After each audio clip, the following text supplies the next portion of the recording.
Welcome to the Universal Energy Update for March 2022. My name's Hayley Barkla, and each month I connect in with the energies of the universe to see what we're going to be facing in the coming month. So, the topics for March are blinded by the light, keep change contained, inner transformation, and freedom of self. First of all, before we get into that, I'll just send my love and best wishes out to the global community that is suffering so much in Ukraine and Russia at this point in time, and also to my homeland of Australia, where we've had some significant weather events in the last week or so, which has caused major flooding in the region that, or near the regions that I live. Fortunately, we have not been affected. But so many have. So my love goes out to those people in need right now. Okay, so let's start with the first topic, and that is blinded by the light.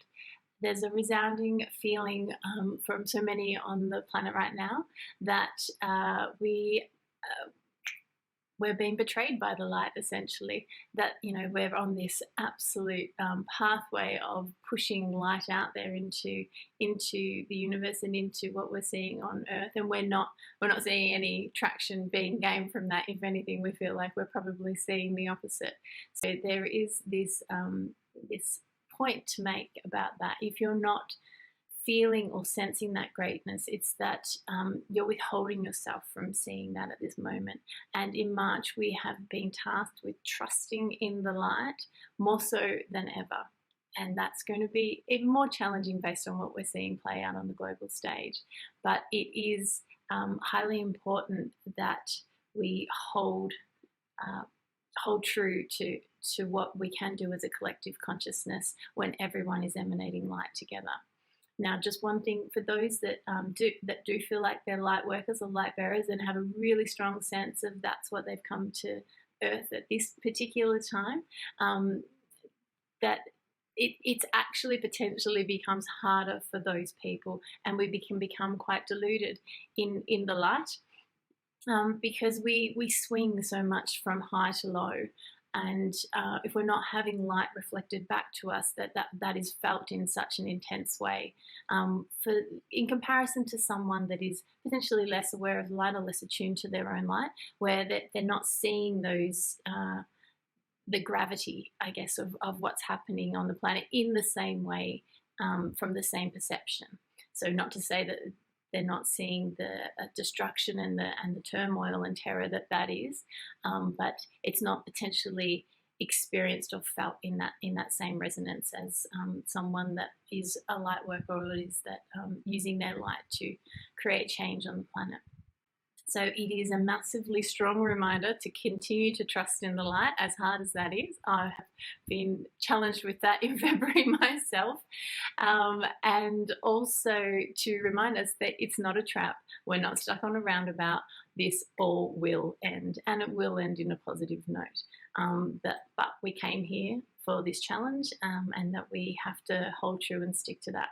But in moments this month when we're feeling that everything appears helpless, we really need to carefully come back and just hold in that sound knowledge of self that good times are upon us, as hard as that is to imagine right now. Okay, so just hold with that. I did want to touch on, though, briefly about what light is for those that are new to their spiritual journey. You will hear love and light thrown around in spiritual communities like nobody's business. And just to give you a sense of what that is and how you can work with that. So light is the life force that you hold within you in your soul essence.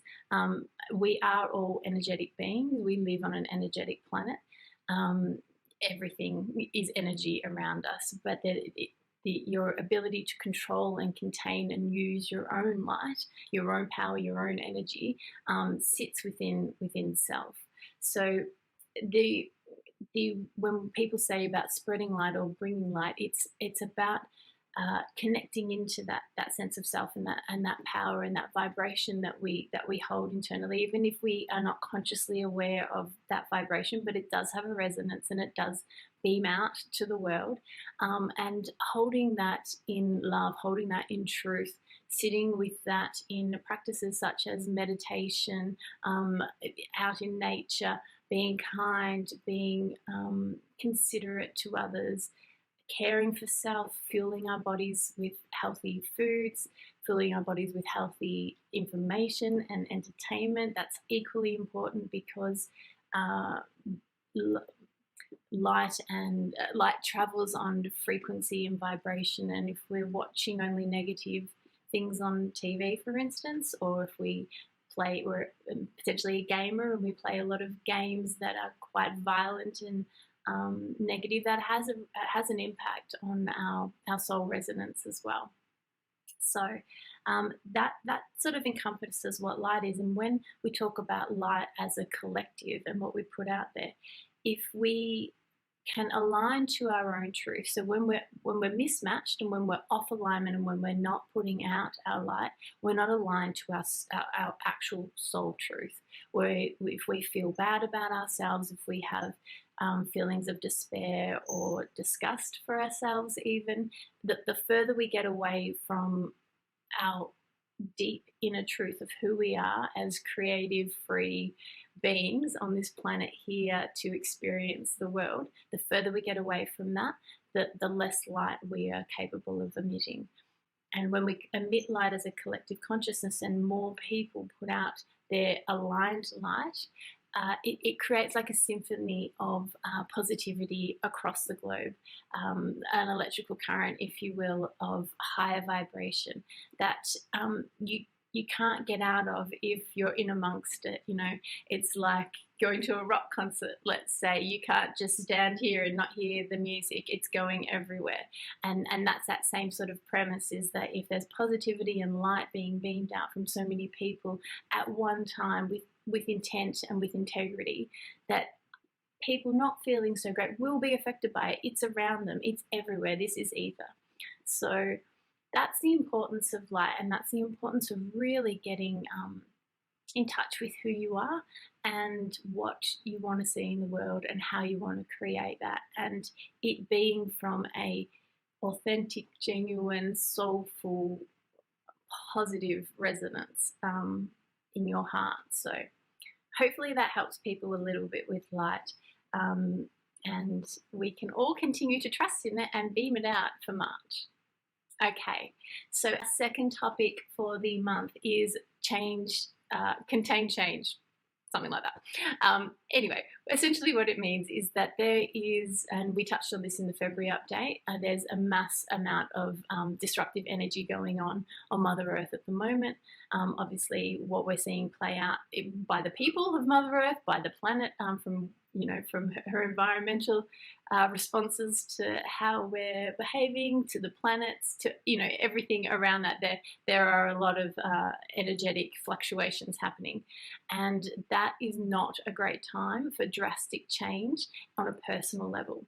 So we're being told in March to keep everything sort of contained as far as massive change goes. Our energetic bodies do not have the ability to bear that on top of what else is going on in the world, and that we're trying to find balance and comfort in that.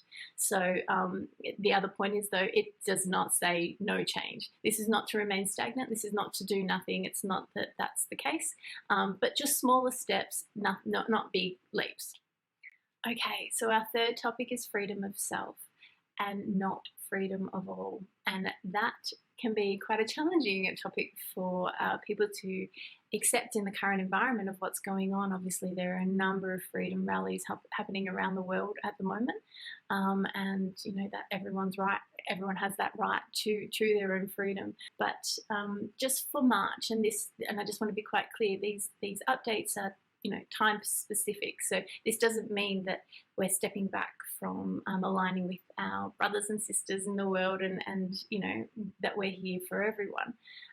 But just to really ensure you haven't been overtaken by any narratives. Ensure that your freedom and what you feel like, because freedom is different for everyone, and how everyone may feel about that. So it's not to get tied up in another narrative, be that your friends, families, next door neighbor, medias, whatever it be, but just to really check back in with self and go, okay, this is what I want for my freedom. This is what feels right for me, and making sure that that is your number one priority in March. That where there's no sort of distraction into grander spaces. It's I feel, and not that this has come through yet, but I feel it's just sort of a point to come back to balance before what we might see as the year comes out, just to make sure that we're really solid in what does freedom look like for you individually.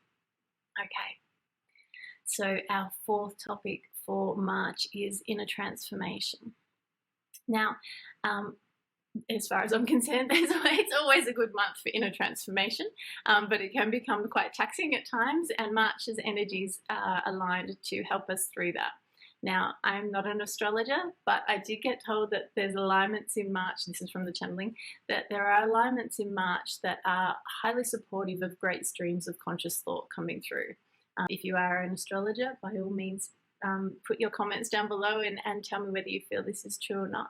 But what I sensed, or what I got from that, is that it's about however they're aligning, it's allowing drop-ins of thought to come through that are actually little windows, little new windows of perspective, and that they're really important to take note of. So often there's a lot of talk, particularly in meditation, that we need to get rid of our thoughts and, stop being distracted by the mind, etc. This is slightly different. These are conscious thoughts, so thoughts that come in that actually stop you from doing what you're doing, that you've become so distracted in that thinking that it has prevented you from maintaining, whatever you're doing, the washing, computer work, whatever. But if you have thoughts like that come in, write them down, and I do encourage you to write them down, because they'll disappear as quick as they came in. And then see if a pattern starts forming. If you're constantly are thoughts going back to a past relationship? Are they going on to a future dreaming? Are they about what's happening in the world or a family member? Just sort of take note of what's coming through, and then journal on that, or meditate on that, or reflect on that, write on that, whatever works for you to really delve into those storylines. You may find that it helps you release something that's holding you back at the moment, or there's some healing that needs to be done around one of those topics. And so March is the perfect month to really focus on that inner transformation based on these thoughts that are coming in. They'll be presented to you, so you don't have to do the hard work in finding them. Okay. So in a wrap up for March 2022, we are being told from our friends above, below and within, that this is going to be a crazy month, as they all are at the moment. But in equal measure, it is a time to rejoice in the light and really hold that as a knowing and trust that we've got this. There's a strong message of distraction being precisely the point of what's going on our planet at the moment. So don't allow yourself to become overly distracted by what's going on around you, on the media, in social media, at work, whatever that be. Just hold really true and really centered in self this month, and really connect into your own soul essence and your own light, to try and find that stability and knowing for yourself. That we're being asked to flood the world with a monstrosity of light this month. And that is because in light there are no shadows, and there is no hiding. It creates full exposure.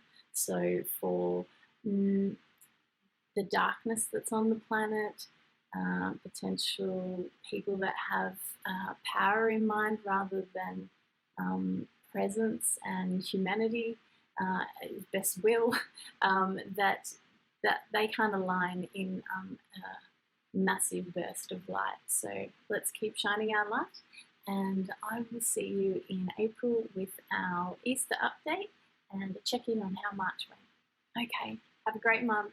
See ya. Trust in the light this month.